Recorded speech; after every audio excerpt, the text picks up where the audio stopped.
എൺപത്തിനാലാം സങ്കീർത്തനമിതാ സമർപ്പിക്കുന്നു നിങ്ങൾക്കായി.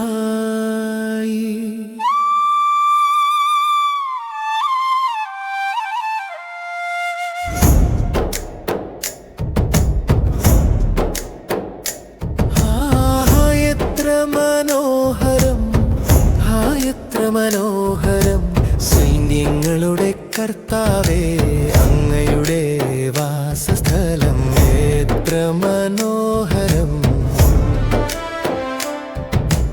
അങ്ങയുടെ അങ്കണത്തിലെത്താൻ എന്നാത്മാവ് ആഗ്രഹിക്കുന്നു. ജീവിക്കുന്നവനായ കർത്താവേ,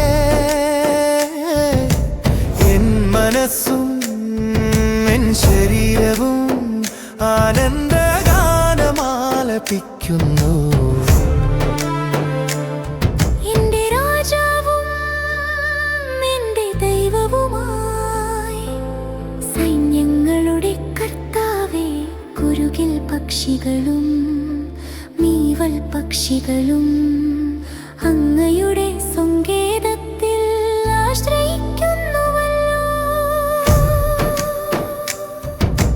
കർത്താവേ, അങ്ങയെ സ്തുതിച്ചുകൊണ്ട് നിൻ ഭവനത്തിൽ വസിക്കുന്നവർ ഭാഗ്യവാന്മാർ. നിൻ ശക്തിയിൽ ആശ്രയിക്കുന്നവർ എത്ര ഭാഗ്യവാന്മാർ തന്നെ. സിയോനിലേക്കുള്ള രാജവീഥി അവരിലുണ്ടല്ലോ. കർത്താവേ, അങ്ങയെ ആശ്രയിക്കുന്നവർ പാക്കത്താഴ്വരയിലേക്ക് കടന്നു പോകുമ്പോൾ നീരുറവുകളുടെ താഴ്വരയാകുന്നല്ലോ.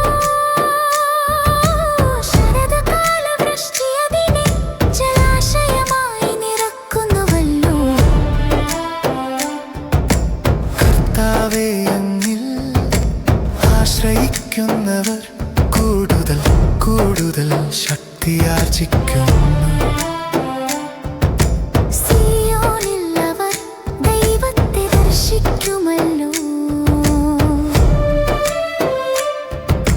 സൈന്യങ്ങളുടെ ദൈവമായ കർത്താവേ, എൻ പ്രാർത്ഥന ശ്രവിക്കണമേ. യാക്കോബിന്റെ ദൈവമേ, ചെവികൊള്ളണമേ. ഞങ്ങളുടെ പരിചയായ ദൈവമേ, അങ്ങയുടെ അഭിഷിക്തനെ കടാക്ഷിക്കണമേ.